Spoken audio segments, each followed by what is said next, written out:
Good evening, everyone. I call the Thursday, May 25th, 2023 Peninsula School District Board of Directors meeting to order. Will you please join me in the Pledge of Allegiance?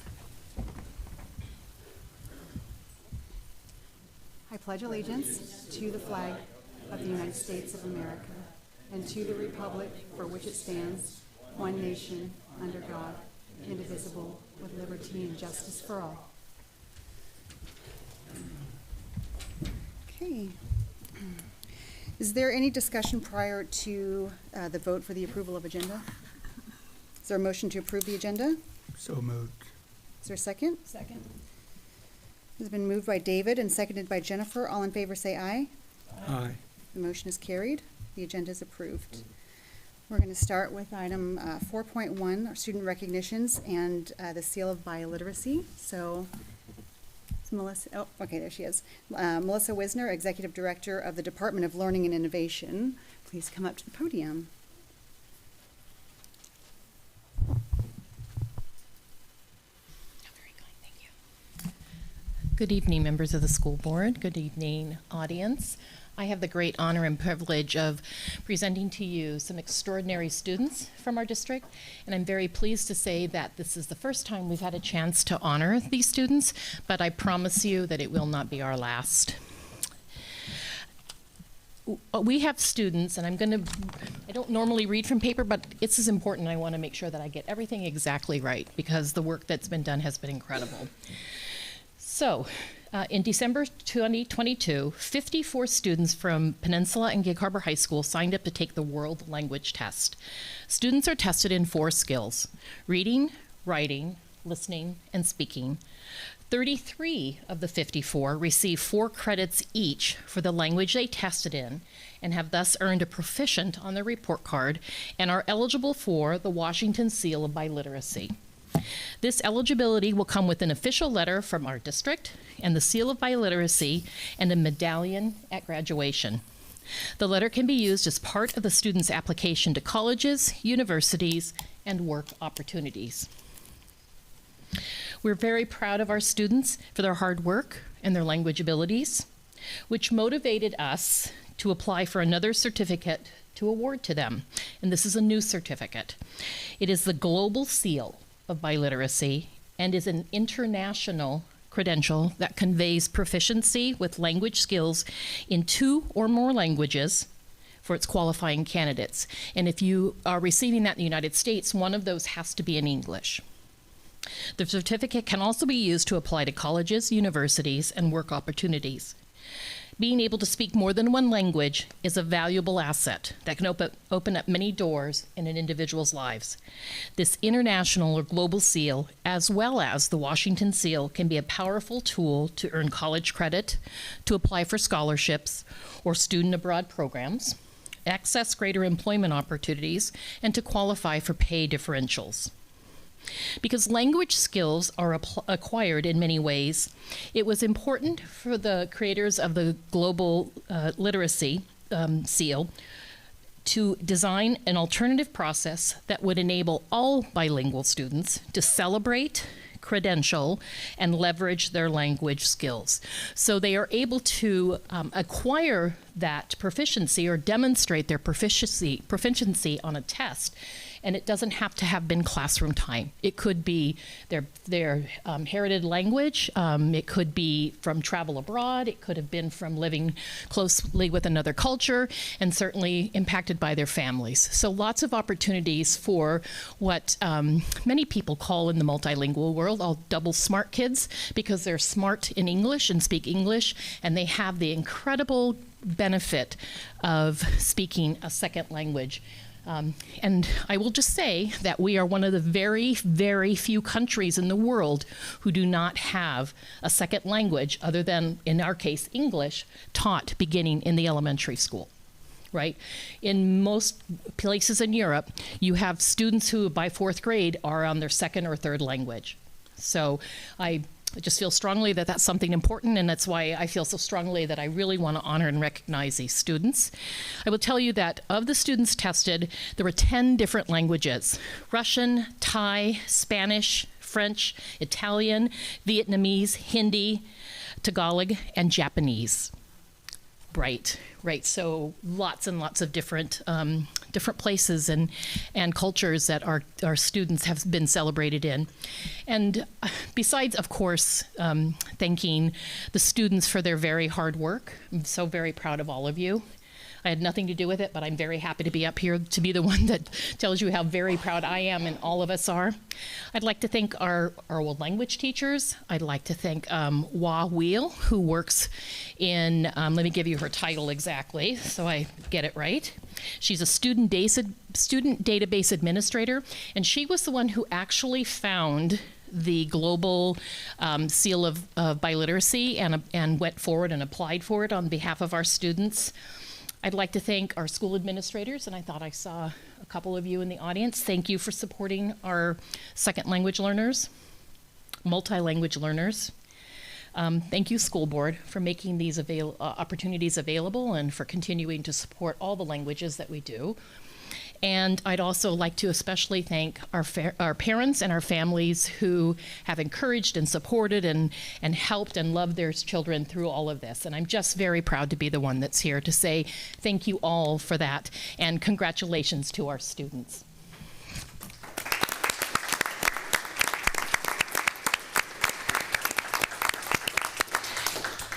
And Superintendent Barr, we were going to have them stand as a group and be recognized with some group pictures with the school board.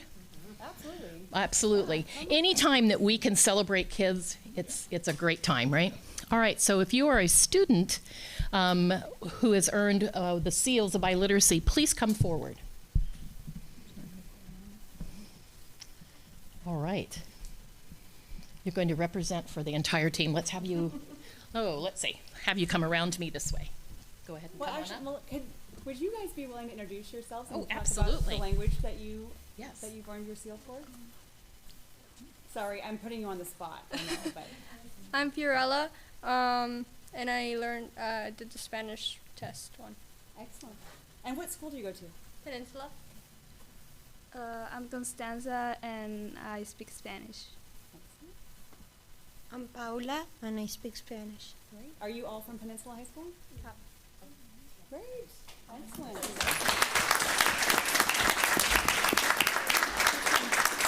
Come down for a picture. You come up here for one. We'd love to have a picture with you.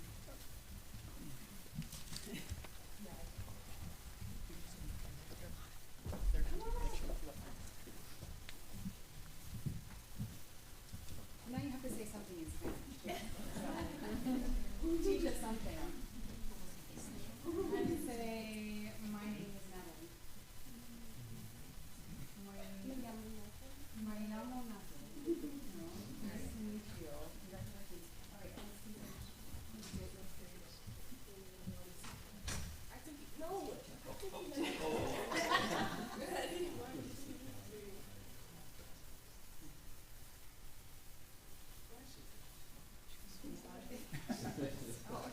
Guys, well done. Oh, can we have families here? Do we have families? Families, come on up. Who doesn't want a picture with the family?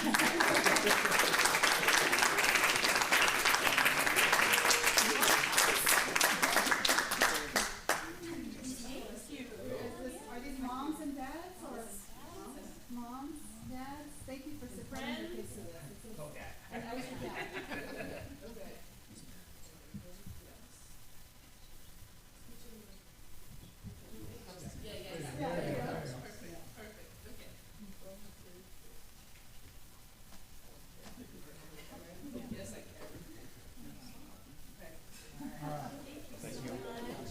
You're gonna see my feet.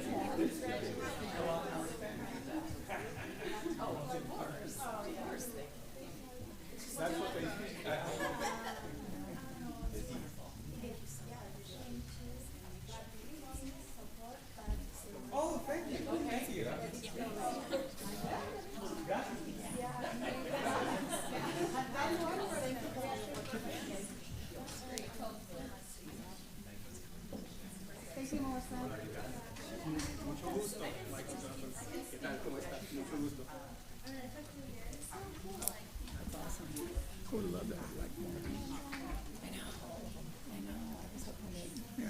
That'd have been cool.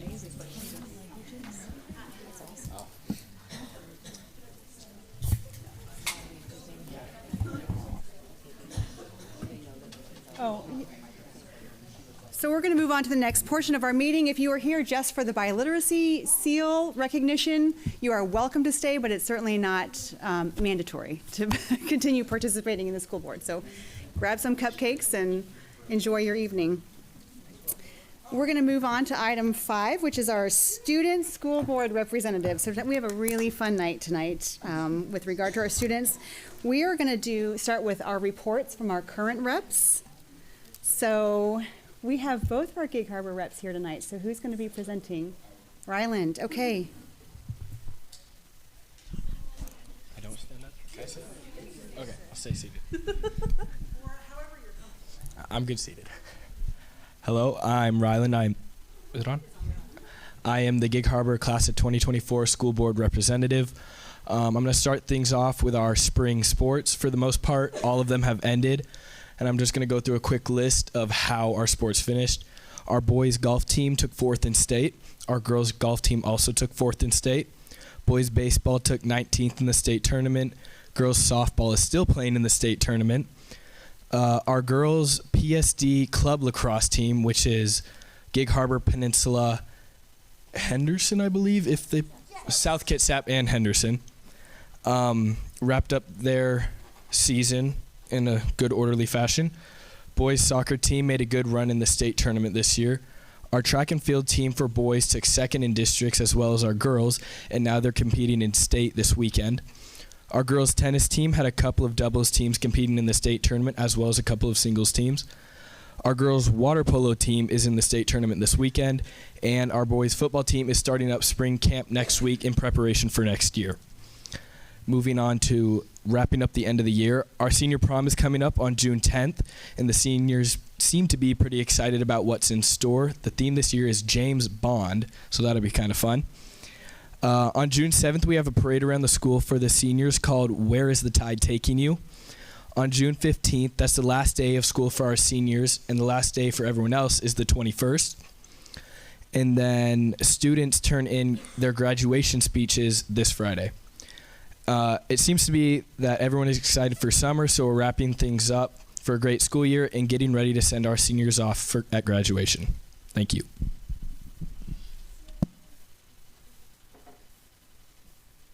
Hey guys, I'm Avery. I'll be giving you a little update about Peninsula. So last night we just had our scholarship notebook award night.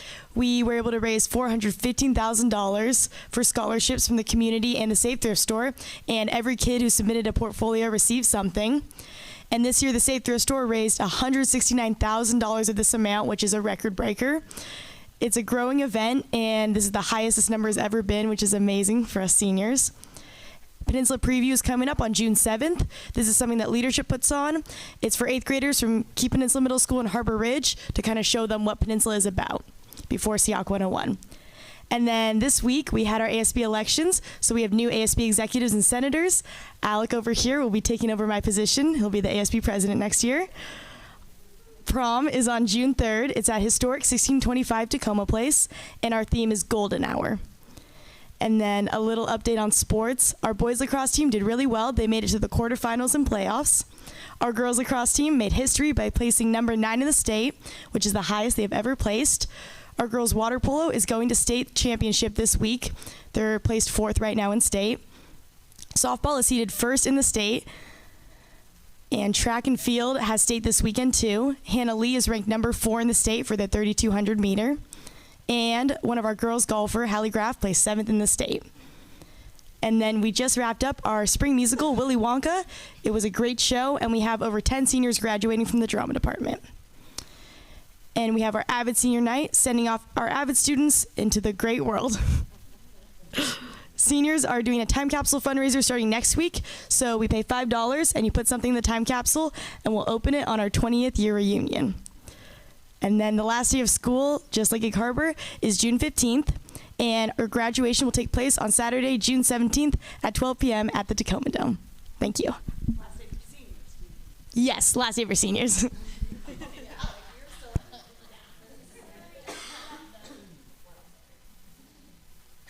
At Henderson Bay, we are currently doing our Spirit Week. Today was Pajama Day, which was hosted by the Interact Club because it was tied to some other thing. And then tomorrow is Freaky Friday, where you dress up as your teacher and the teacher dress up as the student. So that's going to be very interesting. The Interact Club is also doing a blood drive on January 6th, as well as the seniors are getting ready for a field trip to Point Defiance Zoo. If I remember correctly, we're also the seniors get out on the 15th, and then graduation is on the 16th at same old park, unless it rains, in which case I believe it's at Harbor Ridge. I feel I'm forgetting something. Oh well. Katie, what are you going to wear tomorrow? The- Who are you dressing up as? I don't know if I remember. Okay. I don't usually do this. I just remembered to do barely remember to do the pajama day because I'm part of Interact Club. Okay. It sounds like it's pajama day for teachers then at Henderson Bay tomorrow if they're supposed to dress like students. They already did pajama day today. Oh, okay. They participated with us. Is Mr. Toby here? No, Okay. no, he's not. Thank you. Well, this is a little bit of a passing of the torch evening for us. So it's a little bittersweet for us up here because we have spent the last 9 months or so with you. So I'll give everyone a chance to speak, but I just want to say that I think you have done an amazing job. I know that each of you have been here. Rylan, I'm going to call you out. Haven't been able to be here the whole time, but you have done an amazing job leading at your school, and I know you're committed to a lot of different things. So thank you for being willing to stand up because it's a big job and it's a lot of responsibility. And all of you have come here month after month representing your schools with absolute integrity and professionalism and a smile on your face. You've sat through some very long meetings and some really, really late nights, Jez, when I know your mom sometimes has waited in the parking lot for you. So I want to say thank you for being the leaders that you are. And I know that those of you who are graduating, I hope that you will go on and do great things in your next school or your jobs, and hope that you will remember what you learned here and take that with you. So I'll stop and open it up to the other board members if you have something to say to our outgoing reps. I'll go next. I echo what she said. You know, we started the student reps, board members, I think maybe 7 years ago or so. And the amount of things that the school board has learned from having the student reps on the board has been amazing. My very first year, Patrick learned about some broken water faucets and some toilets and parking lot issues. And it's been eye-opening year over year having the student reps on here, being much more candid sometimes with us than other people that might come in front of the board, in which we really appreciate the candor. Sometimes it's very funny to us because you're so honest about your comments. So, no, I think it was one of the best decisions that the school board has ever done, adding the student reps. This year we were able to take a couple of our student reps with us down to Day on the Hill in Olympia, which is great. We've seen more student reps at the annual WASDA conference, which is really nice to have them with us as well. And so I think the amount of things we've learned from having all of you on the board has just been really amazing. And all I can say is thank you for your service, your leadership, friendship, and some certain level. And not weird kind of stuff. Not weird. But so anyway, yeah, thank you. I'm just glad to have you all here. I wish, like Natalie said, I wish those of you on your way out, I wish you all the best in your next journey. So. Thank you all so much. Like both of these, but Natalie and David's comments are absolutely true. And I know I feel like I have benefited so much from your perspectives and experiences, but really it's transformed what I consider when, when reading or thinking about any issues that are coming up in this position is what would the perspective of students be? And we learn about student voice as a conceptual thing, but I've never heard it until you guys. And it's really helped, I think it's helped me grow a lot. So I really appreciate it, and good luck to all of you.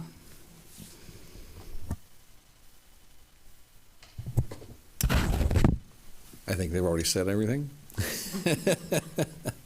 But it has been insightful to listen to the perspective that you guys bring to this meeting, to hear from the inside, so to say. So it's been enlightening to me. And I want to thank you all.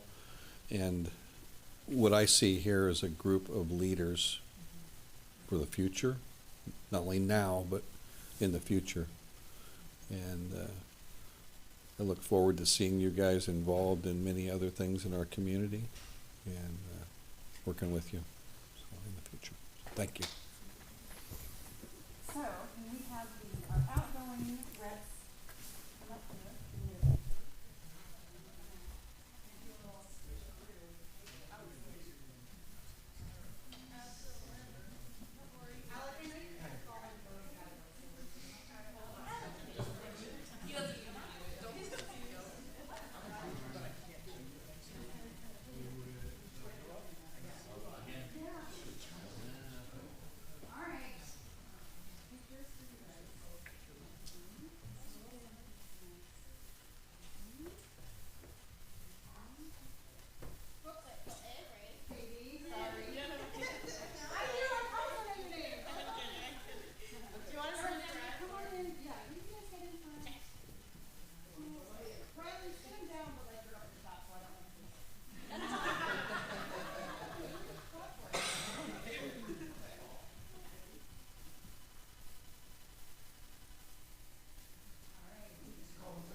And now another exciting part with regard, well, can we get a round of applause for our reps?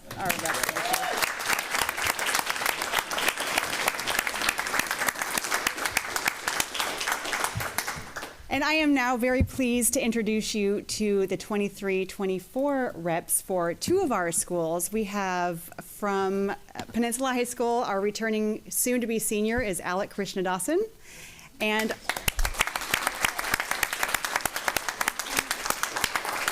our rising junior representative, Adam Masri. And I'm assuming you're Logan. We haven't met. We've only interviewed over the phone. Okay, and from Gig Harbor High School, we have our senior rep will be Ethan, is it Schwett? Schwett. And our incoming junior will be Logan Toms. Yep. So we're gonna have you guys swap seats now, and I'm going to give you guys just a couple minutes to introduce yourselves. But incoming reps, come up here and grab your goodies too first, and take a picture. One more picture, you guys. One more picture. Just wait until June. That's all. Yep.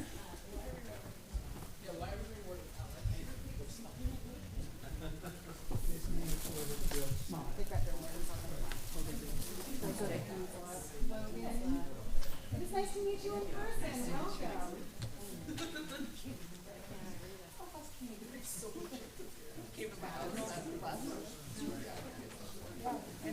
All right.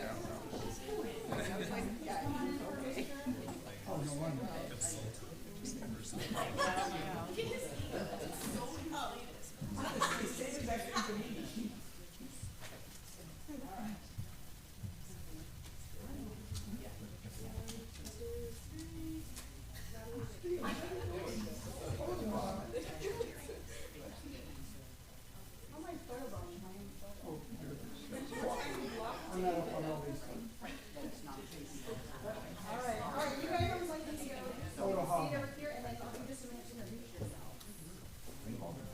That's it?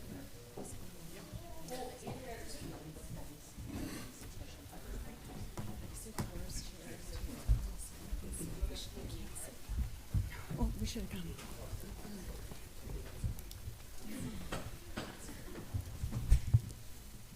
Okay, so we won't make you say too much, but if you wouldn't mind, just introduce yourself. You can remind us what school you go to, and just briefly why you wanted to be on the school board. So just grab the microphone and go.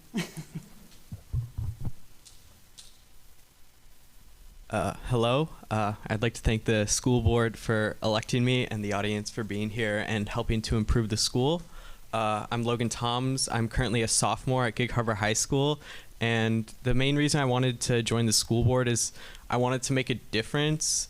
And I know that's pretty cliche, but in my previous years at this school, I never really thought of running for anything like student council or ASB, but after talking with the new assistant principal at Gig Harbor High School, Miss Brewski Dumper, I believe, she inspired me to actually strive for change, and that's why I'm here today. Hi, my name is Ethan Schuett, and I'm currently a junior, and I joined this because I wanted to make a change in our community and our school, but also in the future, I think this is a really good job to be in because this creates a lot of good leadership skills for you to build off of in the future. Hello, my name is Alex Johnson. I've been to a couple of these, so I'm a little familiar. Why are you laughing? I'm a junior at Peninsula High School. I'll be a senior next year. I joined this because I just really enjoy being at all these meetings, learning about what's going on in our community. And also I think it's really important for not only the school board, but also for everyone else in our community to know what's going on inside of our schools. And I think that I could be just a great voice in that and help out our school and our community. Hi, my name is Adam Massery. I'm currently a sophomore at Peninsula High School. I'm going to be a junior next year. I joined the school board because already I get to make a change by being on ASB, but when I get to represent the Peninsula High School as a whole through these meetings with Alec, we can identify a lot more issues at our school a lot more effectively, and it'll bring a lot more change in a much better way for everyone. So yeah.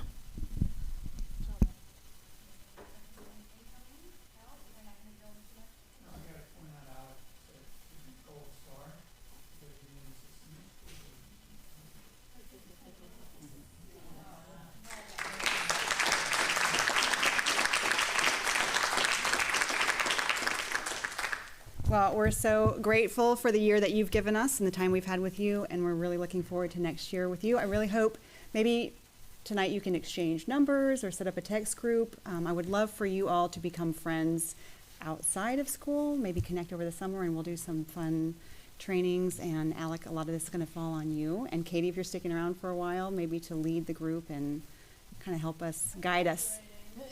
Okay. You're graduating. All right. Well, the Henderson Bay student reps are in progress right now, so we will add 1 or 2 more to the group soon. Yes, I know. We do. We're a little heavy up here and light down there, so maybe it balances out. All right, you guys. So now we're going to move on with the rest of the meeting, and then if the students want to, older student reps want to weigh in on some issues, great. We'll give everyone an opportunity to kind of ask questions as the night goes on, as we usually do. Okay, so we will move on to comments from the community.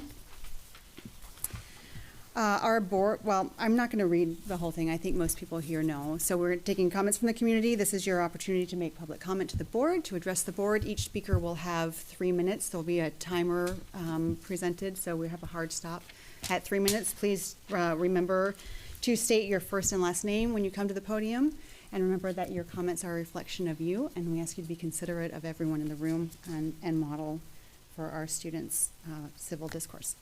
So I will call your name and then just come up to the podium. The first speaker will be Bashan Sprague.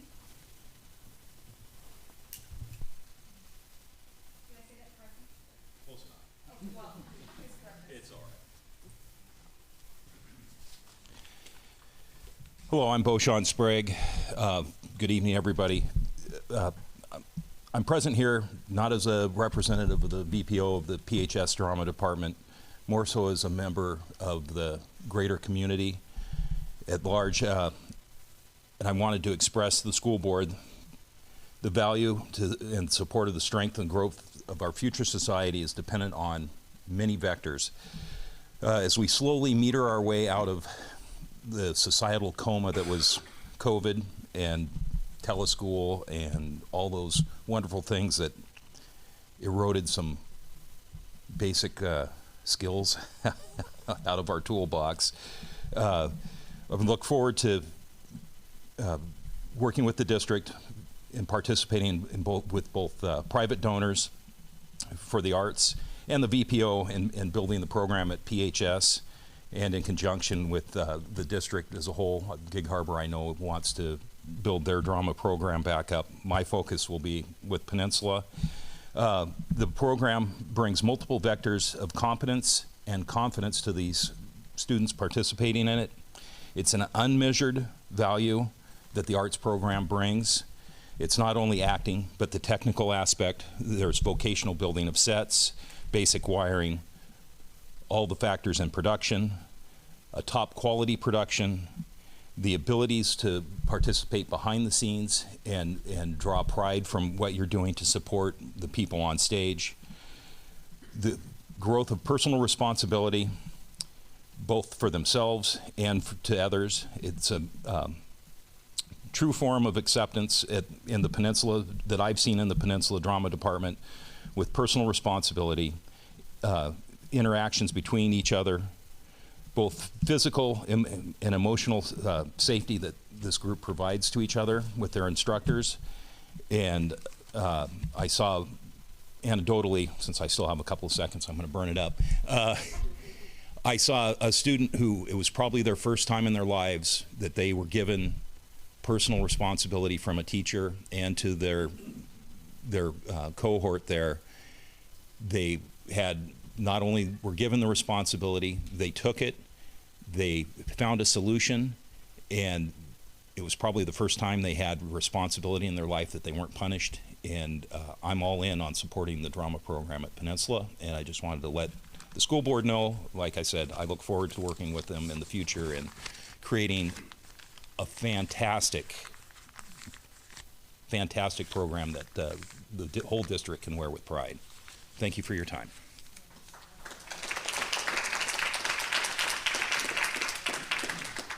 Next up, we have Jeremy Clark.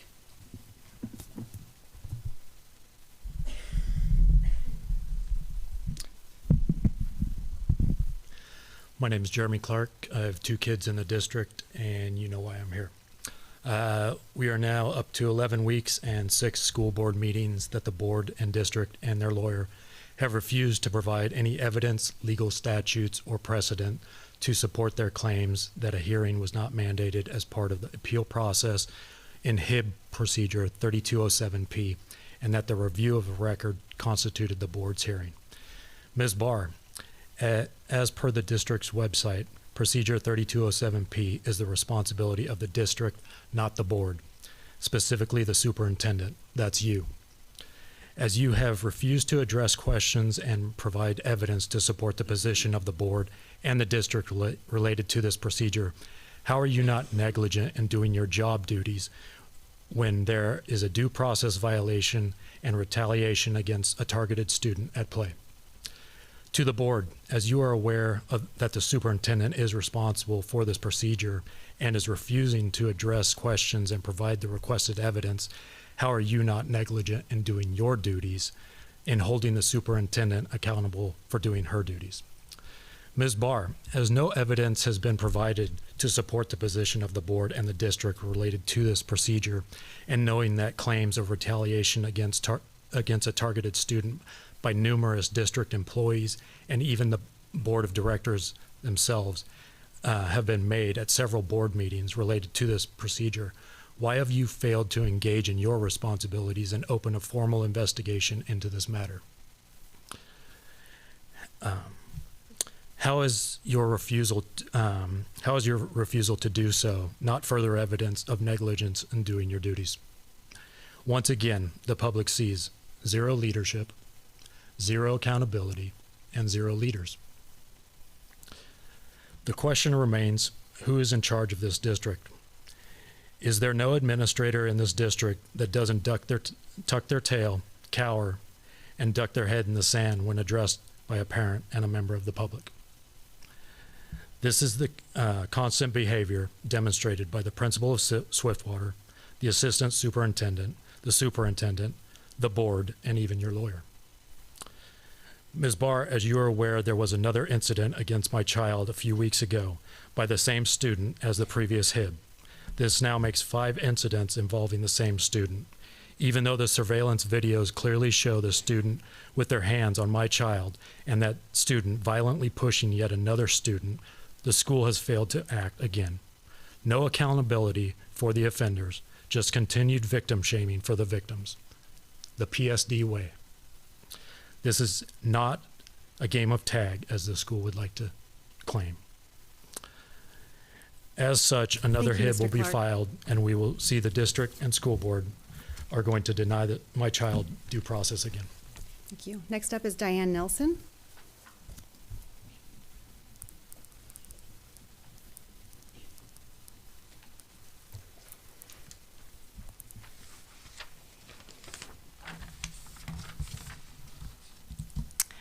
Good evening, school board. My name is Diane Nelson, and I am a member of the Blessing Group. At the last school board meeting, inaccurate information was shared about our group. So I am here tonight to set the record straight. I assure you that we are not a group of strangers passing out candy to students in school. We are a nonprofit faith-based community group of praying grandmas representing many different churches in Gig Harbor. Our mission statement is, we are the hands and feet of Jesus caring for students and staff. Besides our prayers for safety for all schools, we are also helping in practical ways. It first began by supporting the Fellowship of Christian Athletes clubs that were already meeting in the district. When we asked how we could help, they wanted snacks and club sweatshirts, so we were happy to supply them. Those snacks got us thinking, why don't we make up baskets of snacks to bring to the school's staff rooms along with encouraging handwritten cards? The positive responses that we received from principals, teachers, and support staff let us know that the baskets, cards, and prayers were appreciated. Due to generous support from the community, next year we will be able to deliver baskets of encouragement to all 17 schools in the district, and that's something that we've been wanting to do. Speaking of encouragement, we know that students need it also. At school board and other district meetings, we were hearing a common theme. Due to COVID, students are feeling a lack of belonging, isolation, depression, and anxiety. So when students came to us and asked us to help them get Christian clubs started in their schools, we knew that would help create a sense of belonging and instill hope. The clubs are all student-initiated and student-led. I am happy to report that there were 100 students attending the Found Club at Kopachak last week. And just like with the FCA clubs, those students wanted snacks and t-shirts. Finally, the U.S. Surgeon recently commented on the epidemic of loneliness and isolation across America. The report says, and I quote, "Faith-based groups can be a source of regular social contact, serve as a community support, provide meaning and purpose, create a sense of belonging around shared values and beliefs, and are associated with reduced risk-taking behaviors. The Gig Harbor community wants these things for students.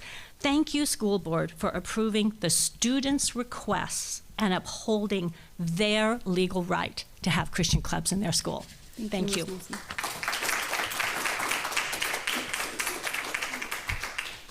Next up, we have Michael Perot.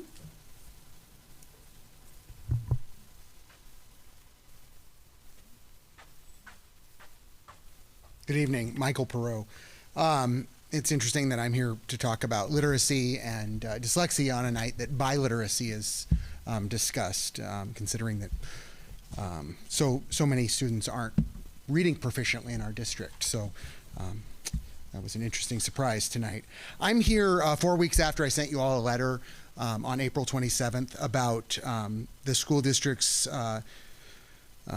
social media policy for comments from the public and the practice of blocking, deleting, hiding, removing, and in some cases blocking users from even seeing district social media accounts based on the district not liking what is being said. And they're specifically about dyslexia and literacy.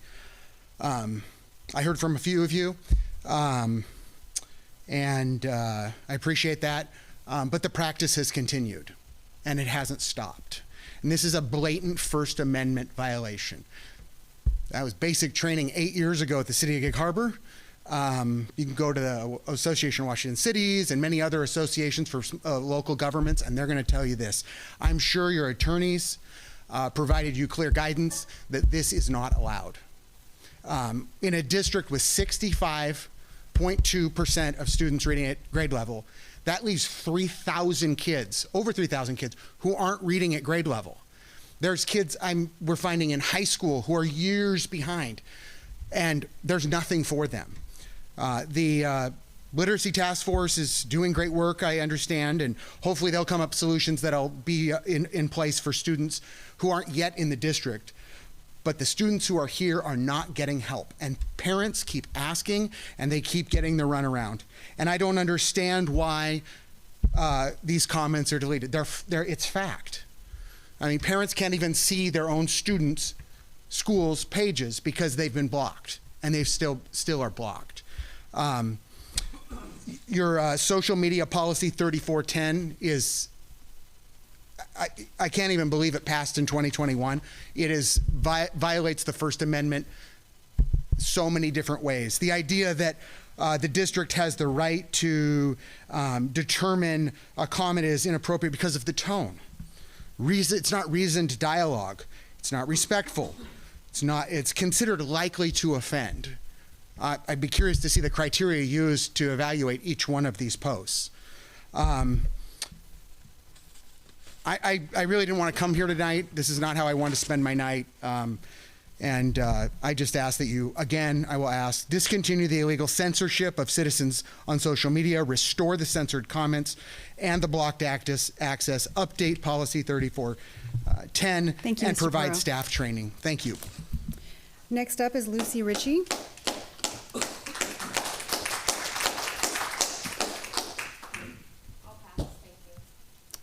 Okay. Kathy Rainey?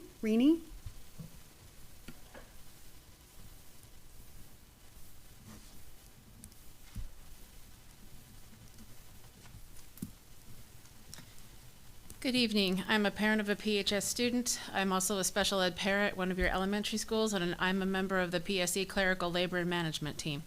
I'm here representing that last part today. This last year has seen quite a change in the tone of our labor and management meetings, and I want to thank the school board and Superintendent Baer for putting the people in those positions that you have hired them to. Our concerns have been voiced, and instead of arguing about that there is actually even a problem, we are now finding that we have been more focused on clearing up misunderstandings and working towards finding solutions for these problems that we're seeing in our labor and management issues. It has been a very refreshing change, to say the least. We've just concluded our contract bargaining, and to say that we as the PSE clerical union, we're shocked, might be an understatement. The team that the school district assembled for our labor negotiations was professional, and it was actually prepared to work on the first day. I'm afraid I am going to mess up your names. Sorry, I only know you by your first names. So the candor that Ms. Murphy, Mr. Dazan, Mr. Yellowese, and Ms. Ledesma addressed us with left us actually speechless. It was there were no cloak and daggers or no stalling tactics. We had actual discussions, productive discussions about contract language and budgets. We addressed the whys of each item as they were brought up and how it would either impact our school district and how you work or how it would impact our PSE members. I think we set a record for the quickest contract negotiations in history, I do believe. And it was that collaboration that put them together. In the end, we felt that for the first time in our collective memories as a PSE negotiation teams, that we as a clerical unit representing your clerical staff, your office staff, your paraeducators, your instructional support, and an assortment of other small people, not small people, but 1 and 2 positions throughout the district, we were actually respected for the work that we did when we came to the table. And we want to thank you for assembling that team that acknowledged our value. Thank you very much. Thank you.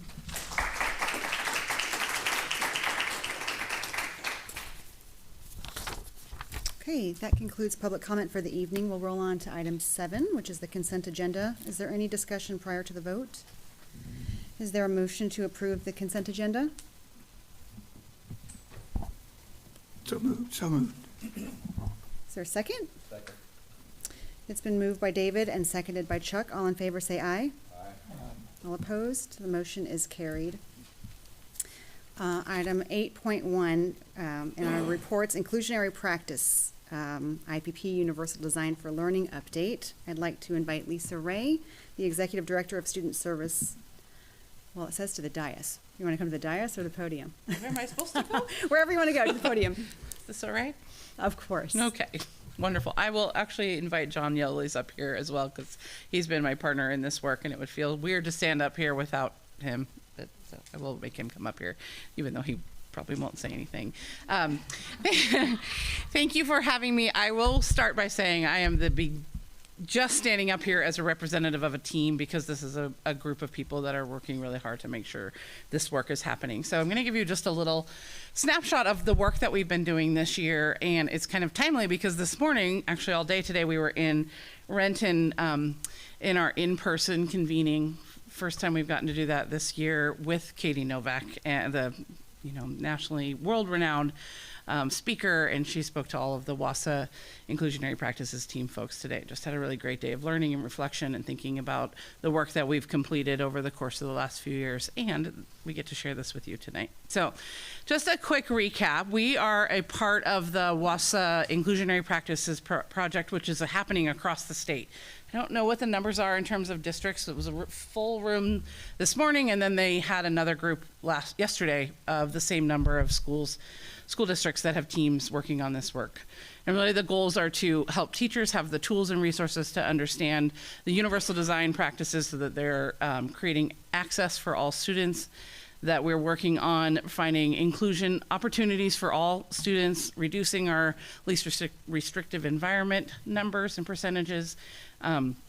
Really that idea that every student belongs, every student has a place, and they should have access to their grade level content and have high rigorous experiences in school, which is the work that we've been doing every day and really leaning in heavily around how we support teachers. So other than a couple of slides, I'm going to really let the video talk and tell the story of what our work has been this year.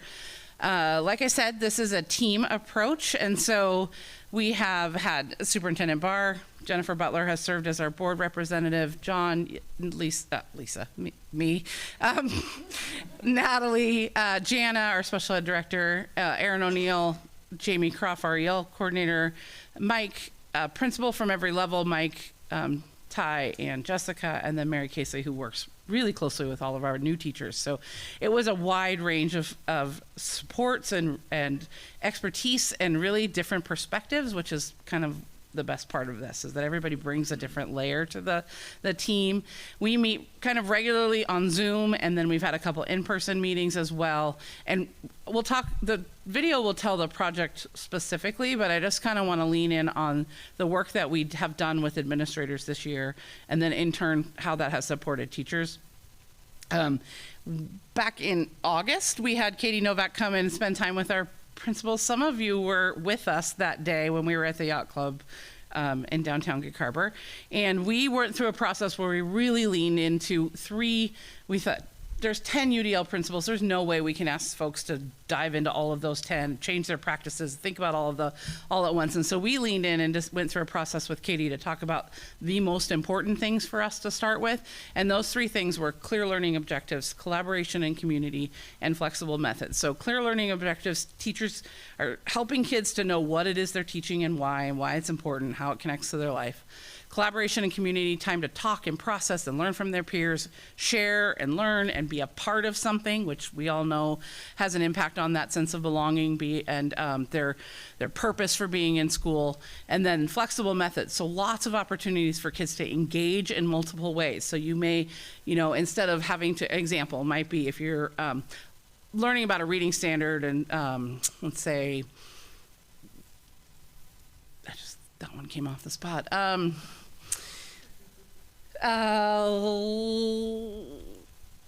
trying to think of something in high school. I'm not a high school person. Anyway, there's a way for students to be able to show what they know in a variety of ways. So they don't just have to write a paper about it. They might be able to do a podcast. They might be able to do a video. They might be able to create a poster session. As long as it meets the standard, there's a variety of ways for kids to access and get into that learning and then share what they know. So this is really the work that we've leaned in with principals and teachers. And so that's pretty much all I'm going to tell you, because the story of our work this year will be done through the video. One last thing, in addition to our IPP team, our inclusionary practices team, we've had another small group of folks that have been meeting with Katie on a monthly basis, which is amazing. She guides our work. She kind of checks in on us and says, what are you doing now? What are you doing now?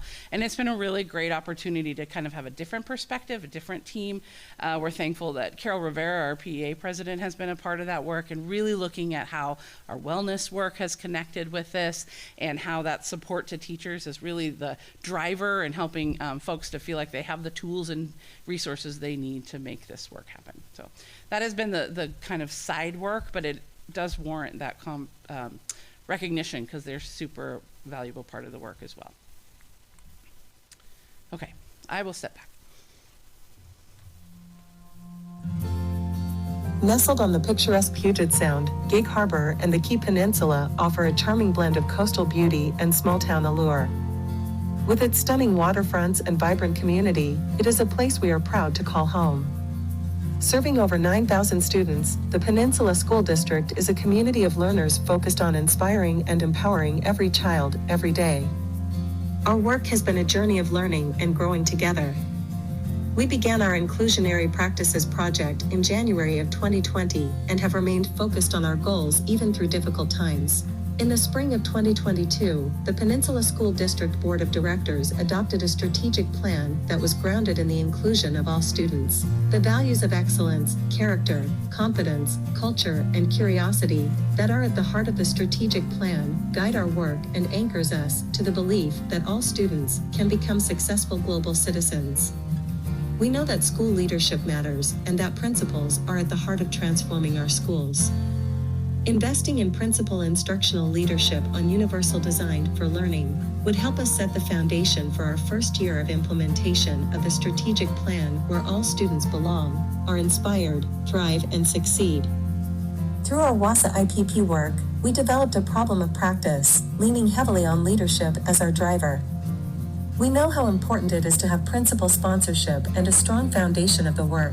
So in 2022, we began to narrow our focus and streamline our efforts. Knowing feedback is a powerful tool to support teacher growth and development, our impact study centered on how principal professional learning would impact the feedback that was provided to teachers. With guidance and training from Dr. Katie Novak, our administrators established 3 priority areas for universal design for learning, which we like to call the Big 3. Those focus areas are clear learning objectives, collaboration and community, and flexible methods, and have been at the heart of our work this year, which has helped us focus in our professional learning and support for administrators and educators. One of our main goals was to ensure we had consistent messaging and clarity about the 3 focus areas, and we started by having administrators calibrate their lens as they watched a lesson and provided feedback.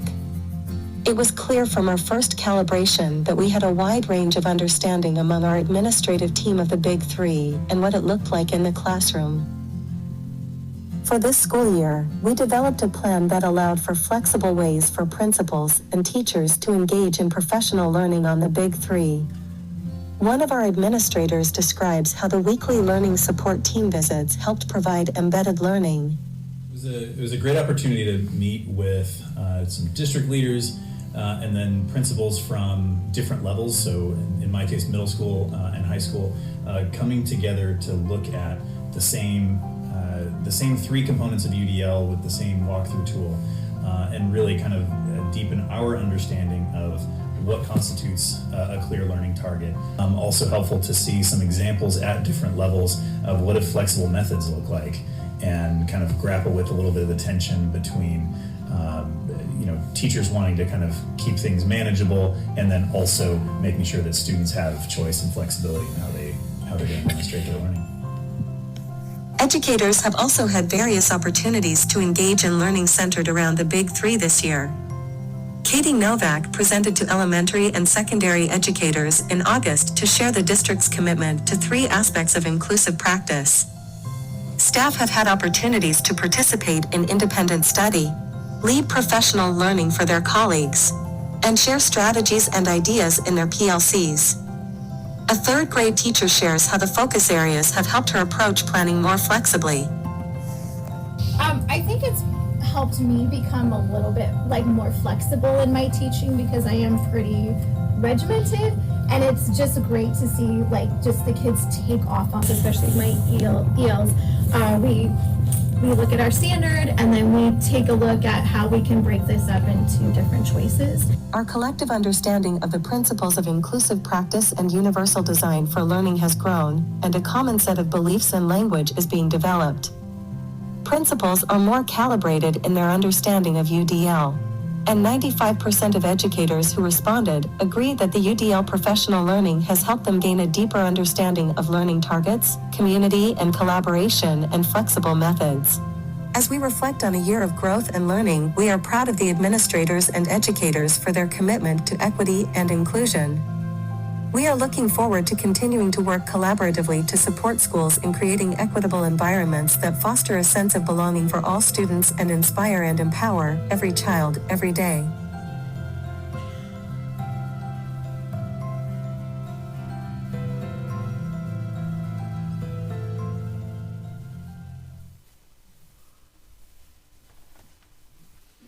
I'll just say a few words since Lisa was nice enough to invite me up here. I think one of the best parts of this work this year has been some of our teacher leaders. We had a couple professional development opportunities over the course of the school year that were led by some of our teachers, and that was just incredibly powerful to see. And we actually convened a team of districts here about 3 weeks ago, I think it was, that are part of the cohort, and had a great professional learning development opportunity in this room in respect to UDL. And one of the things that I shared that I was most proud of is in the walkthroughs that you heard about on the video, is just walking into classrooms and seeing this practice is in place. And it really does create a sense of belonging and inclusion for students, and I think we've seen evidence of that. Our staff have been great in working through and implementing some of the strategies, and we're hoping that over time this will pay off, and students will feel included, feel like they belong, and feel like they have a place in every classroom, and feel that they're welcomed and valued. So I think that's the end, and we have some time for questions. So thank you. Thank you. Questions from the board? Jennifer, do you have anything to add? I know you're part of this process, not to put you on the spot. Well, I unfortunately missed the workshop, the in-person workshop today, but no, I was just grateful for the chance. I felt like I was always, about 10 steps behind everybody because it was a steep learning curve, but it was really, it was so valuable for me to kind of see what this actually means in practice, and how hard it is to wrap your head around what this concept really means conceptually, and then to implement. And it really gave me a huge respect for how hard it is to take something from this fantastic concept to actually implementing it. And that's where that's where the work is. And it's really been fun because I can now see when these are happening with my own daughter and in some of her classes. I've been able to see that, for example, some of her, this flexible methods, some of her assignments, they get to choose how they're going to present or, you know, they're learning around a specific topic. And what I also appreciate is that teacher doesn't let them do the same way every time, right? So they have the choice. So she really is into like making stop motion videos, right? It's kind of her jam. But she can't do that every time. So she got to do it one time and then she had to choose a different way for the next unit. So seeing that put into practice has been just fantastic. And I thank you for letting me tag along. Of course, thank you. I wasn't a member of the team, but I attended some of the workshops. And one of the things I found was that there was a lot of energy in the room. There was a lot of vulnerability in the room. Katie, is that her name, the facilitator? Yes. Super amazing. She like comes from another planet. She has so much energy. But how can you not get energized with her facilitating?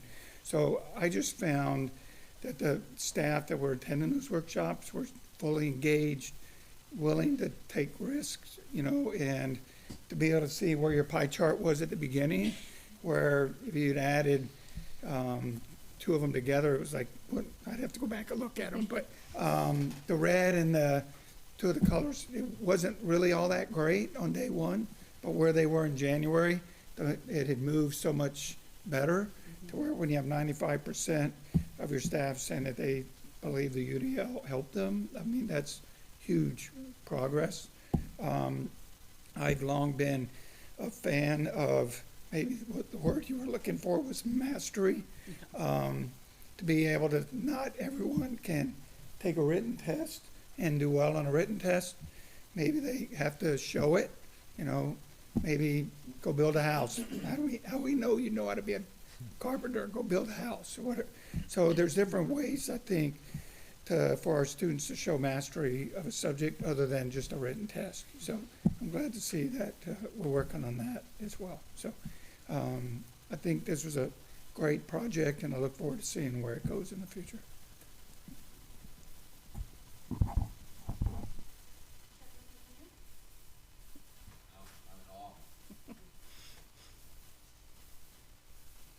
Here's where I'm going to put our students on the spot a little bit. So one of these concepts was that alternate way of demonstrating competency. So I'm curious to know if you've seen that happening in the classroom. So rather than taking a test, for example, have you been offered opportunities to do something different, Jasmine?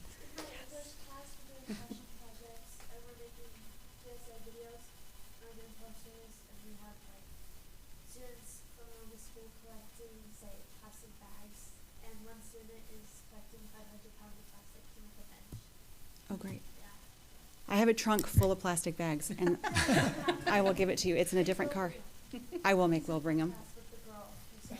Oh, good to know. Okay. Yeah. Okay. In my English class, for our final, we had to synthesize ideas from 3 different books and see how they relate to each other. And then it was pretty open-ended. We could do whatever. We could write an essay. You could write a song. You could act it out. You could do whatever. So my group, we made a poster, and we each drew or painted a piece of art, and they all it was looking through the feminist lens. That's what related them all. And it was really cool to see how everyone took a different road, because someone wrote a little short story play and acted it out. One group we did a rap, and they were laughing the beat. So it was really cool.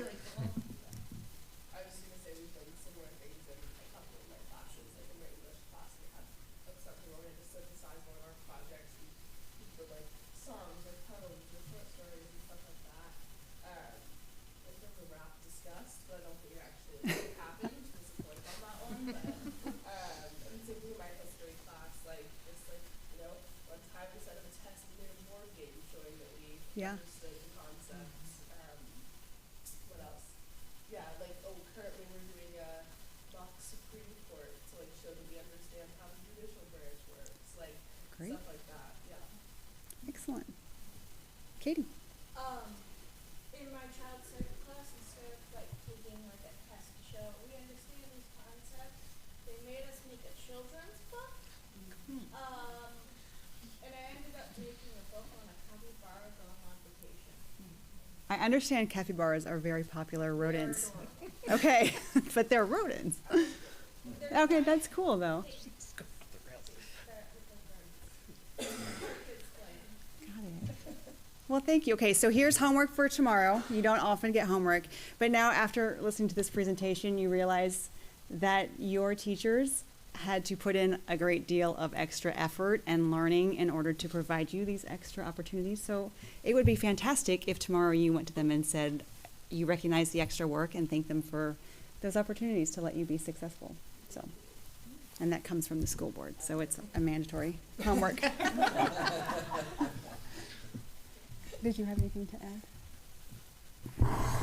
Well, I just appreciate our team. I have to say, our team is very well known in the state. And as Katie Novak said, I love the Peninsula team because the energy and the willingness to do whatever it takes for students and to try, even as adults, for us to try new things in the classroom and knowing that, it's a little scary anytime you try something new, right? You're a little afraid and you want feedback and all of that. Peninsula schools, the staff, they have been open and willing to learn as much as they could and then try and implement it. And they've been very supportive with each other. So inclusionary practices is also a mindset as well as a set of actions. And so like learning targets, having those, there's philosophy behind it, but when students can see things, then you can do better. So I'm just very, very proud of the work. And I will say it's a journey, right? You're never like there. And that was one thing that Katie Novak will continue to say when she comes back in August, is that it is a journey. School systems are set so that it's easy to silo, because that's kind of what we have done in the past. And so inclusionary practices is making sure that all children have access and opportunities. And so we are on that journey. And we thank the student body because you all make us better. Every rap that you do, every game that you make, every PSA that you present and that you come up comes from your heart and soul, but it also stimulates the instructors so that we do better as well. So we are better together. That might be a tagline. But seriously, it really is, it's an honor to be part of that group. And this is year, 4? Mm-hmm. We'll start year 4. Mm-hmm. Yeah. I do want to say one last thing. Kristen told me not to tell you this beforehand, but also taking risks and learning something new. I have to thank Chris Hagel for his passion around AI and Chat GPT, and we've been trying that out a lot. However, I wanted to say that the lady that was speaking in there was AI. So I thought that was a pretty cool learning opportunity for me to try it out. You can do all kinds of voices. So it wasn't perfect. It was my first chance to use a artificial voice, but I did. So. Thank you.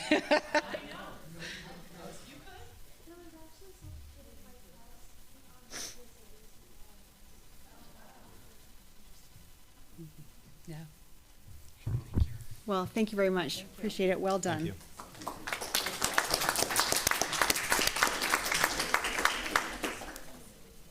Okay, we're going to move from the right side of the brain to the left side of the brain. I'm going to call Ashley Murphy up for our monthly budget update.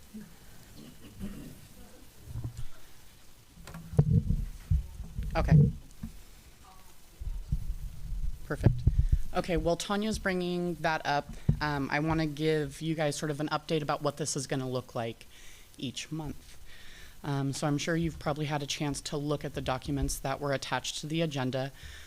These are what I call my Forecast 5 reports. It's a financial analytics software that allows me to trend financial data either from month to month, year to year, comparing us to other districts to us. It aids in our collaborative bargaining process, and it allows us to really keep on top of our finances and know what to expect from a month-to-month basis, especially when it comes to cash flow. And so part of the presentation today you're going to see that there's a lot of information on these pages. I'm not going to go through it all, but I'm going to pinpoint some specific pieces so that you can see some of the items that I look at on a monthly basis when I look through these reports to determine where we are at and where we are trending. And then on a monthly basis, you're going to get this. So each month that I send, we are going to present at the end of the month board meeting. And so for right now, I'm presenting for the month ending April 30th. So it's a month in the rears because we're still currently in May and the books aren't closed.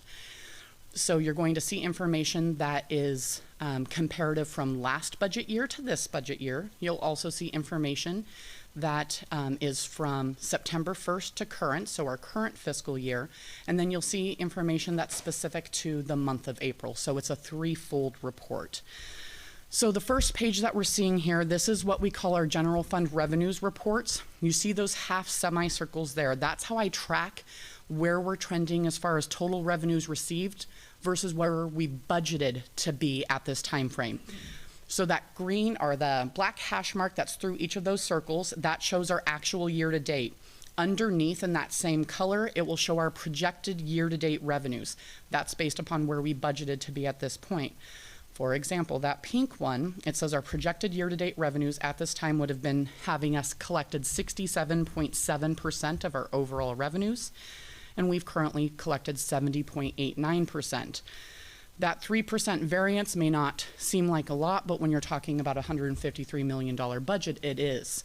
And one of the things that we have spent a lot of time on this year is finding additional grant revenue and bringing in additional grant revenue.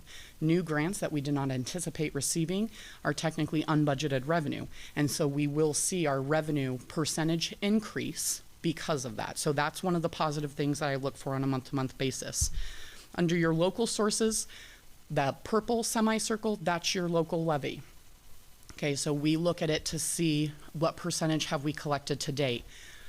We have 2 primary months of levy collection, October and April, but in any given year, you're never going to collect 100%, or you may actually collect over 100% if there's taxes in the rears that are still owing and they pay in that fiscal year. So that will trend back and forth throughout the year. So we just collected, because this is ending April, we just collected our second large levy payment, but you can see that we're only at 93.13% of our collection.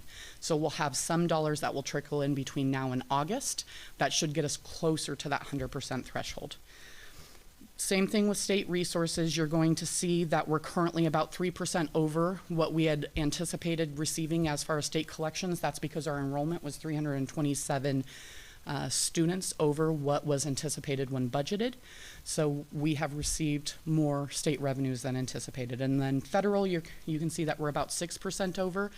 There has been, with that significant push to receive new revenue this year to help bolster our financial position, the state, the feds were pushing to the state and then pushing to districts additional smaller ESSER grants. So don't think your big, large ESSER grants, but targeted ESSER dollars. And we've been applying for those left and right and getting any dollars that we can in the door. So we're over that area as well. Your top 10 revenue sources, that's going to show you the 10 areas we've collected the most money year to date. Okay, that's pretty straightforward. You're always going to see apportionment at the top, local property tax next, followed by your other state revenues coming in. Your bar graphs trend us our current year against our prior years or multiple prior years, depending upon the graph you're looking at. Can we go over to our general fund expenditure page now? You're going to see that the general fund expenditure page, which is the second one, so you're going to have to roll back up to the second. There you go. Okay, so you're going to see that it takes the same format and it's looking at sort of the same things. That green semicircle, that's one I track very, very heavily. That shows where we're trending to be at year end as far as fund balance. Okay, so we have a board goal that we need to stay within, and I'm always looking at that to ensure that we are at least above that and we're not falling below. You're also going to see our semicircles for total expenditures, actual year to date versus where we would have expected to be at this point. We are wanting to see our revenues increase and our expenditures decrease, okay, in order to right size our financial position. And so right now, looking at these semicircles, that's where we're at. Increase in revenues, decrease in expenditures. You're going to see our top 10 expenditure line items. One of the items that I look at for this is I trend our top 10 against the dollars coming in for those areas. And if we see something like lap expenses are over what our lap dollars in the door are, I know that's an area that is a funding deficit from the state. So I track those through there. The other three graphs, same thing. It's trending either this year to last year or multiple years backwards. The next chart is technically my favorite chart of all the charts, and it's a general month-end fund balance chart. Yeah, yep. So this one, we have if you focus on the blue line is this year. Those dotted lines correspond to different colors for prior fiscal years. You can see that even though the lines are all in different areas, you're seeing spikes in specific periods, you're seeing declines in specific periods followed by another spike. If you look at that, you're going to see October and April we spike because of levy collection. You're also going to see a spike in July and August because we receive almost 25% of our state funding in July and August. So the state has, because their biennium starts on July 1st, they push almost 25% of our funding into the summer once school has actually ended. We are trying to, the goal of this chart is to get us to that green triangle because that's where we've budgeted to be as far as ending fund balance. Now, at the beginning of the year, you had heard me, when we were talking about budget, talk about the fact that we needed a $13 million fund balance in order to get through the year for cash flow purposes. So you can see here in April, we're at 18.3 million. And people are like, oh my gosh, that's awesome. You have 18 million in the bank. Well, what the state does is the month following a levy collection month, they only give you 5% of what you're entitled to for apportionment. So for a district like us, that means we'll receive $5 million total. Our monthly bills, payroll and AP or accounts payable, is just over 13 million. And so you see us at 8 million, but we will drop 8 million next month because we're not going to receive enough money from the state to actually offset the bills. So it's very important to have that fund balance to carry us through in those months where where the state has lowered the value of what we're receiving. Okay, next page. Okay, so this starts digging into deeper analysis into where we were last year at this time versus where we are now. There's one specific area that I want to point out. Last year at this time, and it's in the two circled areas, last year at this time, so in April 30th of 2022, we had a deficit spending pattern. So we had received revenues just under 97 million, but we had spent just over 99 million. So we had deficit spending of about 2.4 million. This year, based upon a lot of work done across the district as a whole, from the buildings all the way up through central admin, you can see that we're currently working with a $4.4 million surplus.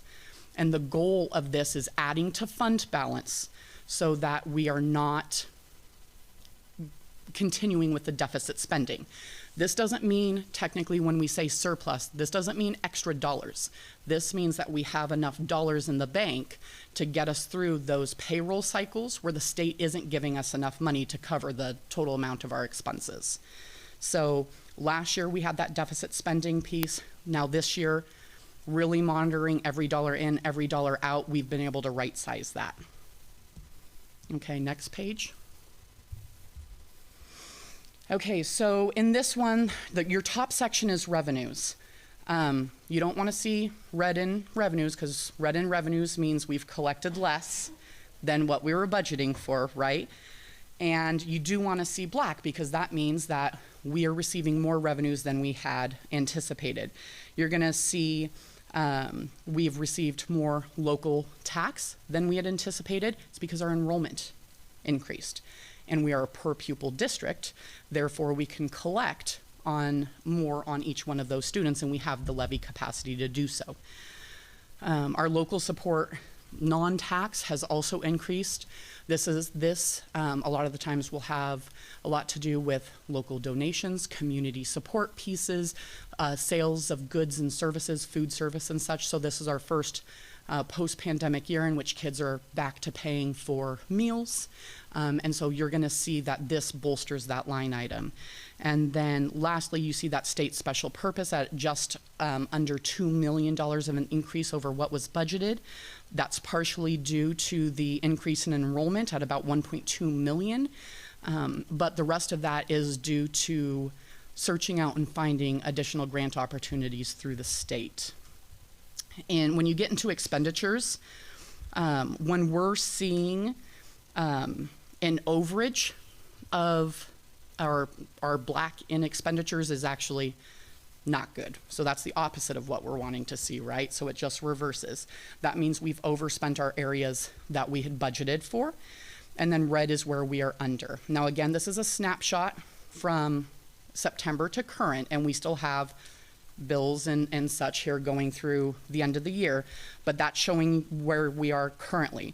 If you look at our supplies, instructional resources, and non-capital items and our purchase services, those are two areas that we've really, really micromanaged this year to help cultivate some savings to be able to add to fund balance.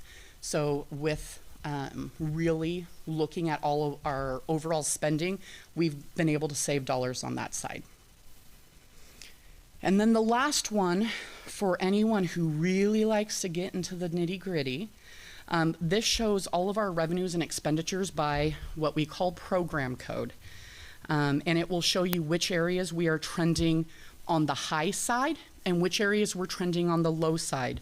These are good areas for me to monitor so I know which specific programs we need to really hone in on when it comes to additional grant support or additional control support when it comes to spending.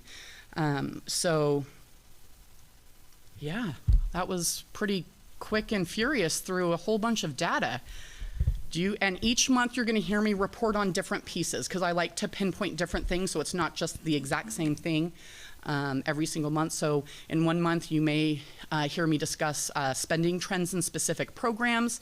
During the legislative session, I normally pair it more to current legislative items and how that impacts our data on these sheets and where it's positive and where it's negative. So I take a look at what's currently the focus of our financial situation at that time and then tailor these graphs and information pieces to that. So do you guys have questions? I just have one question. Okay. Is this going to, so right now you can access this document by clicking on the link in our agenda. So if someone wants to watch, will this particular presentation be saved in the May 25th agenda, or will it update because every month? So in June, when I click on the May 25th agenda, will it still show this report? Yes. So I can watch from month to month? Okay. Yep, exactly. Yeah, I had a question on line item 4,300, other state agencies. No, just teasing. Okay. I was ready, David. I was scrolling. Okay. I was gonna say, okay, that's a really hard one for you to pick out, but okay, let's go. So you know I like charts. So Exactly. I am a banker. Yep. I remember I sat in on your interview for your becoming our CFO, and you mentioned how much you love Forecast 5. So I don't have any question other than to tease you a little bit. Yeah. But I've really been looking forward to seeing how this works. Yeah. So I'm like giddy to watch the future of this program. So Oh, I it's don't have gonna- any questions. I'm just. It's gonna be really great, you guys. This is I your love baby. this. Yes, you do. So, just thank you for bringing this to us. Awesome. Okay. Oh, go ahead. You know, one thing, this is more to the students. When you listen to our CFO, if you want to own a business or if you want to know and understand finances, Ashley, when you listen to this, I mean, I don't have a business background, I have a biology background, but I know that working with CFOs, I have learned so much about business and economics from listening to the CFO. So please see it as an opportunity, because I don't know what you want to do in the future, but if you're working in any corporation or business, you have to understand this. And if you don't have a good CFO, you don't have someone that you can trust that's going to tell you, then it really makes your job difficult, and you probably won't stay in that seat for long, right? So because you can't go bankrupt, right? It's not good. So I'm just pointing that out for our students, our new students, because this is really a place where you can learn and set yourself apart, so that when you go on to whatever it is that you want to do, you can also be fiscally sound. So. Well, I was going to put you on the spot, Ashley, and ask, as we are building your training program and things that you're interested in, I'm wondering if you would be willing to sit with our student reps and go over school district budgeting, so that you're not deer in the headlights looking at all these numbers. And also, we need a glossary. He's overjoyed with that one. Yeah, great. Alec, yeah. School CFOs, like, we need more of them. So if you need information on what I do, please send me an email. I am more than willing to sit down with our students and walk them through a day in the life of a CEO or a CFO. Kristen is the CEO, just FYI. But I would walk you through my day. Exactly. But it is important, right? Like, what we do here, even as a CFO, it gives back. It's public service. It gives back to the community. It helps ensure that we are preparing our students for, graduation and becoming a part of our big world. You guys are going to be leading us. So there you go. Yeah. Okay. Thank you. Yeah, of course. Okay, rolling on to item 9. This is our old business. These are all the second reads of the policies that we went over at the last meeting. Is there any discussion prior to the vote? No. Is there a motion to approve policy 4311, School Safety and Security Service Program? I move to approve 4311. Is there a second? So moved. It's been moved by Jennifer and seconded by David. All in favor say aye. Aye. All opposed? The motion is carried. Policy 4311 is approved. Second reading of policy 2163, response to intervention. Is there any discussion prior to the vote? Is there a motion to approve policy 2163, response to intervention? I'll move to approve that one too, 2163. Is there a second?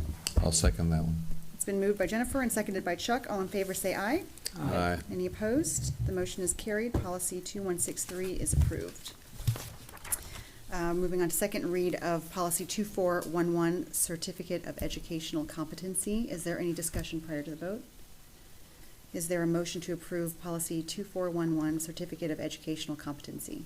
So, go ahead.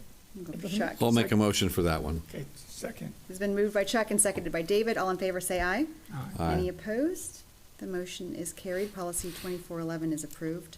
Second read of policy 4200, safe and orderly learning environment. Is there any discussion prior to the vote?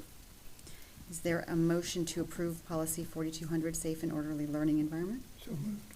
Is there a second? I'll second. It's been moved by David and seconded by Jennifer. All in favor say aye. Aye. Any opposed? The motion is carried. Policy 4200 is approved. Moving on to item 10, 10.1, superintendent contract. Is there any discussion prior to the vote? Is there a motion to approve the superintendent contract?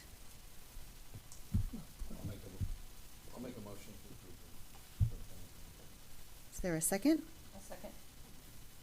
It's been moved by Chuck and seconded by Jennifer. All in favor say aye. Aye. Any opposed? The motion is carried. Superintendent contract is approved. Welcome back. I had that question last year. I think I asked a question last year, our rules person. We don't need a roll call vote for that, right? Tanya? No? Okay. Previously. Okay, moving on to board committee reports. And I will, I'm going to send greetings, by the way. Farewell and thank you from Lori, and welcome from Lori Glover. She's another one of our board members who couldn't be here tonight. She's actually in Spain with her. She has a son who just graduated from college, so she and her family are taking a vacation. So She really wishes she could be here. yes, I'm sure she's watching. So we will skip her board committee reports. Do you have any other committee reports? No, no committee reports. Just get that thing to work. So I sat through a meeting earlier today for KP Kids. And it's just an awesome group on the Key Peninsula that brings together resources out there that deal with kids. So you got Backpack for Kids, you got Children's Home Society, you got the Y, Red Barn, all the different youth groups. And I just want to say, and John Yeloise and Abby from Vaughan Elementary were there today also.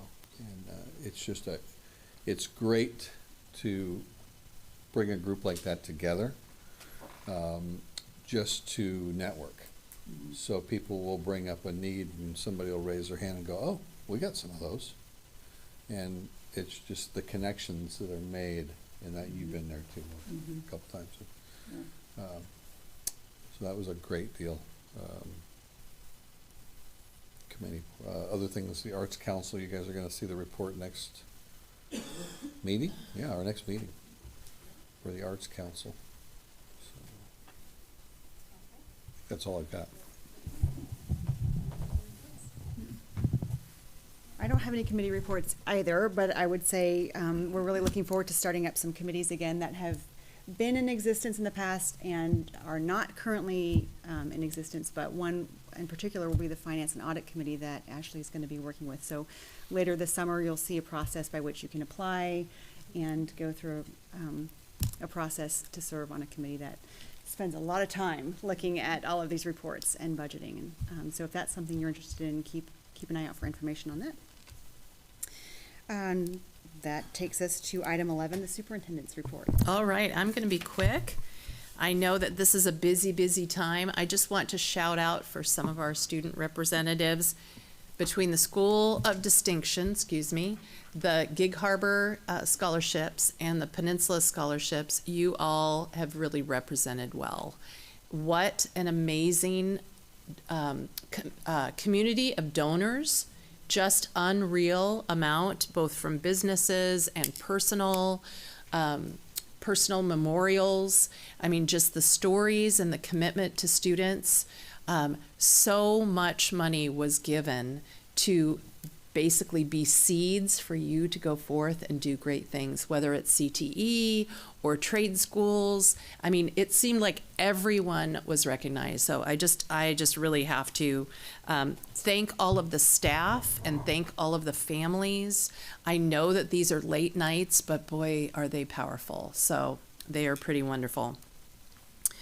You know, you can't sit through those kinds of things and not really have them impact you, even when you don't have. My children are all grown and I have grandchildren, and to think about their future and just to watch all of you realize what it is that you want to do and what you want to be. The School of Distinction evening is students of distinction.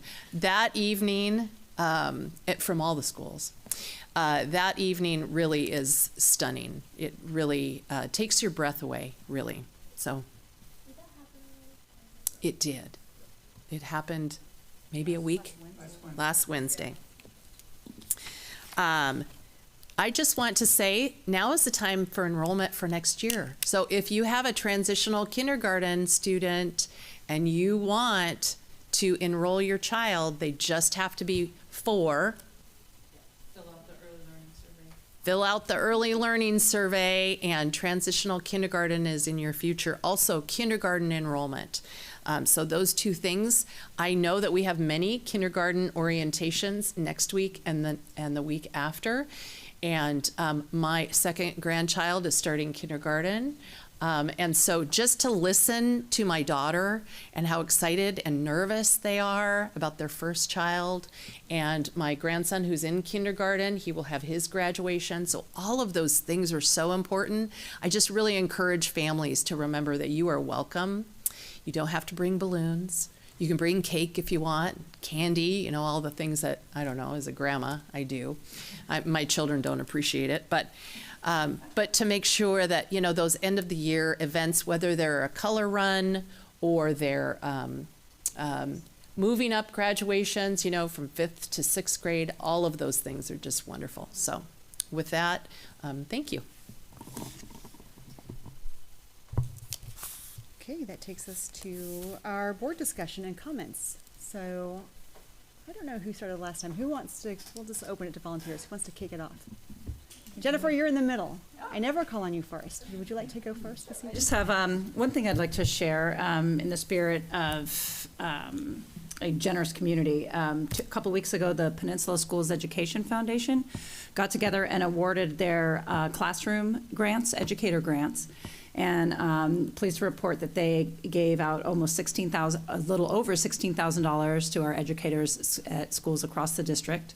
And the idea behind those is it's for sort of teachers' passion projects or any innovation, any sort of innovative lessons or learning resources that isn't typically covered by the district. So it's always really, really fun to see the ideas that teachers come up with and propose. And then in addition to that, we had an extremely generous single donor come forward with $10,000 to increase expand both all 3 high school literacy collections. They had, they turned a tragedy of a loss of a family member into, basically this wonderful gift to the students. And then to plug this organization some more, again, Peninsula Schools Education Foundation. So I sit as an honorary member. I don't have any voting, but any voting capacity, but it's been a great organization to be a part of, and I want to invite everybody who has any interest in supporting this group to a visioning session that's going to be happening later this summer. We don't have Katie Novak, but we have someone, in my opinion, is she's up there with how inspiring and dynamic she is. Her name is Robin Callahan, and she's the former head of the National Schools Education Foundation. And she is a Gig Harbor resident, actually in your neck of the woods in Fox Island, and she's going to facilitate a visioning session where we're trying to recruit more people who are interested in being a part of what could this foundation look like going forward into the future. And so there's been a lot of excitement and ideas around moving towards supporting more district-wide programs, things that are really kind of finding out what those unmet needs are, particularly around enrichment activities, right? The things that make kids excited to come to school, those extras that are not part of the budget. So stay tuned. I will share information about that. Again, it's going to be in August, but spread the word if you know folks that are interested in. You don't have to be a board member. There's a lot of committees you could help, fundraising committee, or what are some other ones? Grants committee, scholarships committee. There's lots of opportunity. And that's it. Who's next? So just to piggyback off what Creston said, I also attended the Students of Distinction Awards ceremony last week. It was the 23rd year of the event, and so I've been involved with it for 10 years, and it was held at Ocean 5. We had 184 people, and so the conference room or the banquet room of Ocean 5 was jam-packed, and hopefully we'll have more people there next year. Last year was a little lighter just because we were coming off COVID, so some people just didn't want to maybe be in person quite yet, but we had a wonderful turnout last week. We had 3 of our student board representatives nominated to be Students of Distinction, so I'm really proud of our student reps. Josie was a winner of one of the categories, so I'm really happy about that. A special thing that we got lucky is we had the commander of the 231st Expeditionary Intelligence Brigade from JBLM. Some of their soldiers volunteered to be panelists on the Students of Distinction. So they showed up what an amazing woman she was. I thought Creston was a dynamic, but this woman was amazing. And so we were able to call, she was amazing. So were you, okay. But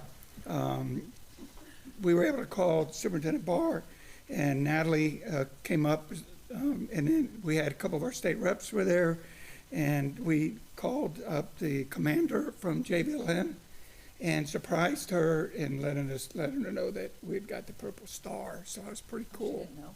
No? How cool. That was really cool. That is cool. Yeah, really cool. And then second, I know, I'm sure, I saw lots and lots of students got awards and money at the scholarships, but I know one of our JROTC kids got a check for $200,000.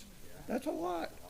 That's a lot. So shout out to our Gig Harbor community. So that's it. Thanks.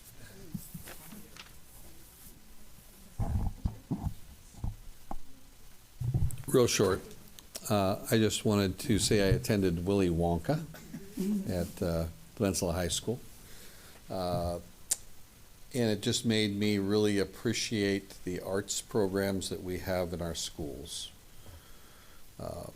I'm involved in the Arts Council, but getting to see the products that our students produce in drama and all the dance and everything else that music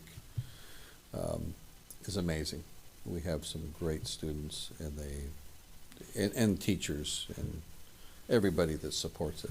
It's so infectious to see that happen. So just want to say big kudos out there to everybody that puts that on, and all of our arts.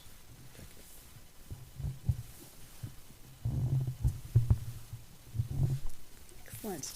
All right. I also got to see Willy Wonka and Mamma Mia. I don't know if I mentioned that last time, but they were phenomenal. And my mother loves to go to these productions, and she really wants my dad to take her to Seattle, which she refuses to do. So she felt like she was settling by coming to a Peninsula School District production, and I will say she was blown away. So by both those productions. So students, you do a phenomenal job.